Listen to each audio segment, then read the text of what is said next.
My goodness, I had a little Christmas present. Christmas in August. You remember when Microsoft announced the Xbox One S at, I guess it was E3, right?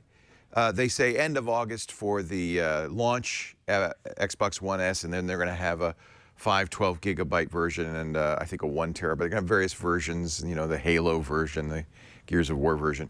But I immediately got online on Amazon and ordered it. Then I got an email a couple of weeks ago, maybe a week ago. I remember telling Paul and Mary Jo, hey, I just got an email from Amazon August 2nd.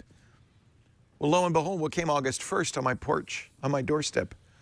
The new Xbox One S. So I thought you might be interested in seeing what it looks like. It's a slimmer, about 1/3 slimmer Xbox One. This is the 2 terabyte version. I think it says it right there.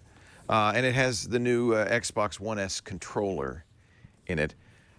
The other thing that's interesting is they've put the new Ultra HD Blu-ray player in it. So it has 4K support for those new when eventually they come out. I guess they are starting to come out now, the new Blu-ray players and HDR and all that. I don't have a TV that'll play it, so there's really no advantage there. But I guess I'm planning for the future. The disadvantage is it doesn't use the old Kinect. Has to have an adapter. Microsoft apparently is giving you a free one if you fill out a form, and I haven't done that yet.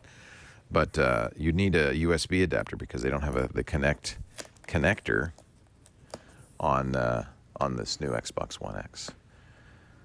Yeah, I think that somebody, Conky, is saying the Blu-ray player is probably the big selling point. And I think you're right. I mean, it was why I bought an Xbox 360 in the beginning, was because it had, this turned out not to be such a good thing, an HD DVD player in it. And at the time was the cheapest way to get HD DVD. And I have even a rather large collection of HD DVDs, which are now completely useless. This, I think, is a standard that's going to last. One hopes. Did I remove the right tapes? I think I did. Let's take it out of the box here. So the first thing, the world's longest pamphlet that describes, oh, this is better than IKEA. In pictures, it says, I'll translate. Do you have the over the shoulder? I can show you what it says. Apparently, likely to tip over. No, that's saying you could put it either way, either orientation. If you want to have it vertical, they have a little stand, I guess. Good job. I think that green check mark means good job. Here, in the most obscure fashion possible, is a description of how to plug it into the various inputs. Okay, I get that goes into the wall. That HDMI goes to the TV. This HDMI comes from something. We don't know what that is. Generic Connect. HDMI. Oh, is that the Connect? It says it's an HDMI. I don't know. Is that the Connect? I believe so, yes. HDMI doesn't sound right for a Connect. Huh. And then, what's that? Is that my space heater I'm plugging in? I don't know. Router, modem router. Okay, batteries go in there. On button there. On button there. Light. This is so horrible. Light. That means it's working. Yeah. Okay, there you go. That's going to be something to frame and keep forever. What else is in here? Games with gold. This is, I guess this is, you know, a coupon for 15 minutes free or something. I won't show you the number. Yeah, 14 days of Xbox Live. Here's that stand they referred to that stands it up vertically. And a regulatory and warranty guide. These days, the pamphlets, the brochures, the explanations you get with computers usually consist of nothing more than regulatory requirements, legalese. Here we go. Finally, the payoff. Oh, that's pretty. That's pretty. And, you know, the next thing to check is how big the power brick is, because the Xbox One has the world's largest power brick. There is no power brick.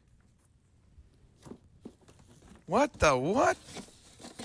All there is a power cord. Look at that. That is a massive improvement. I have the world's largest power brick. Yeah, there you go. Now you got a nice shot. That's purty. That is the new controller. Nice. It's got a nice texture on the bottom. Looks otherwise similar. I don't know what the other new features were. Let's look on the back, because that's kind of the key here. HDMI out to TV, so it's still pass-through. HDMI from satellite cable, that's good. That was one of the things I also liked about the Xbox One. It was a pass-through device. Good because it controls your, TV, and you can use the Xbox remote or voice Cortana to control TV and stuff. The bad, of course, is that when the Xbox is updating, which it seems to do all the time, you can't watch TV. Infrared out, 2 USB ports, SPDIF, Ethernet. On the front, the slot for the UHD DVD player. Peel that off. It says, do not peel this off. No, do not remove console without first removing any disk inside. Well, we have learned that lesson, a hard lesson from the old Xbox. Remember those? This is pretty. Much smaller, although who cares? I have it in my cabinet, right? But I think the lack of a 18-pound power brick is nice. So there you have it. That's the new Xbox One S for slim, and the 2 terabyte edition, if you ordered it early, just arrived from Amazon. Thank you, Amazon.